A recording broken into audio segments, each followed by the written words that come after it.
Ever since I heard the Empire made their last stand at the Battle of Jakku, I've wondered why. Why this backwater desert planet? Well, the new book Empire's End has thankfully provided us with a satisfying answer and tells us what was really happening at the Battle of Jakku. This video will contain spoilers for the book Empire's End, so if you want to read it first, go grab it for free on Audible, blow through it at double speed, and then come back here. Jakku was part of a contingency plan in the event of the Emperor's death. Palpatine explains himself using chess as an analogy. Actually, the game is called Shah Tez, but it's chess, so I'm just going to talk about it in terms of chess for simplicity's sake. Palpatine explains that if the king is taken in chess, the game is lost, no matter what other pieces remain on the board. If the king is taken, the pieces that remain have failed and are not worthy of survival. Basically, he's saying that if he dies, the rest of the Empire should die with him. The other man in that conversation was Gallius Rax, who was taken under Palpatine's wing as a child. He was told that it was his destiny to tear down the Empire should his master ever perish. You might remember in the Shattered Empire comics, red-robed Sentinel droids delivered messages from Palpatine to carry out Operation Cinder. These attacks across the galaxy were also part of the contingency. After the Battle of Endor, Rax was visited by a Sentinel droid, alerting him that his destiny had come. Jakku's part to play was to wipe out the Empire and its enemies simultaneously, breaking the metaphorical chessboard.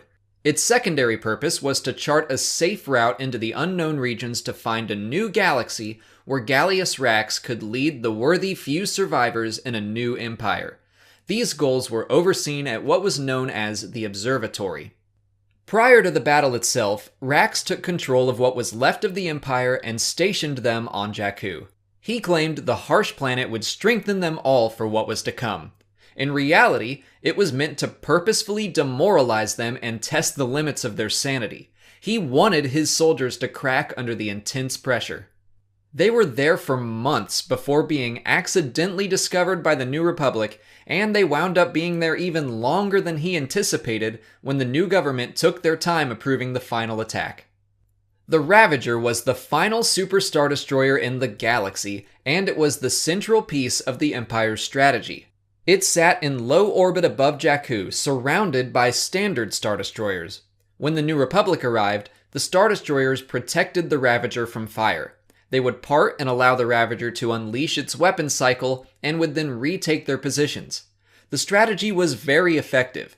Admiral Ackbar was able to tighten the radius of the Imperial line, but they were not able to break through to the Ravager. However, the Empire was desperate, mentally broken, and physically exhausted. Captain Groff of the Star Destroyer Punishment panicked and smashed his ship into a New Republic capital ship, creating a hole in the Imperial defense. A New Republic Starhawk called the Concorde, captained by Krista Agate, used the opportunity to attack the Ravager head-on. The Concorde was no match for the Ravager, was easily disabled, and left to plummet towards Jakku, which was Agate's plan from the start. She used her ship's state-of-the-art tractor beam to latch onto the Ravager and pull it with her.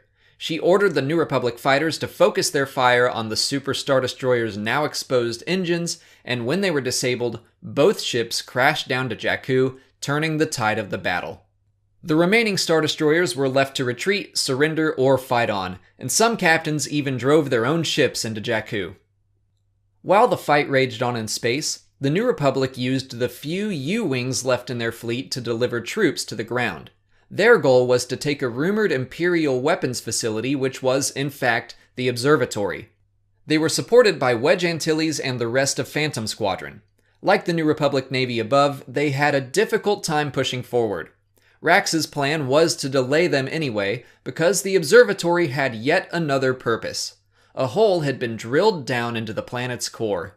Energy from ancient and powerful Sith artifacts was poured into the core until the planet began to destabilize and break apart. Theoretically, this would kill everyone on the ground and in the sky. But Rax's plan was stopped by former Grand Admiral Rey Sloane, who sought revenge on him after he removed her from power. She killed Gallius Rax and stopped the planet's explosion. With his dying words, Rax urged Sloane to venture into unknown space, so she took a ship and escaped with Brindle and Armitage Hux. A treaty called the Galactic Concordance was signed by Mas Amedda of the Empire and Mon Mothma of the New Republic. Even so, fighting on Jakku continued for months with stubborn captains and ground forces that refused to give in. After Jakku, small Imperial holdouts remained throughout the galaxy, but the Empire was effectively dead. In the unknown regions, Ray Sloan followed the coordinates from the observatory. What she found was another super star destroyer, the Eclipse, the former flagship of Emperor Palpatine himself. Along with Hux and his son, she planned to board the ship and start the Empire anew.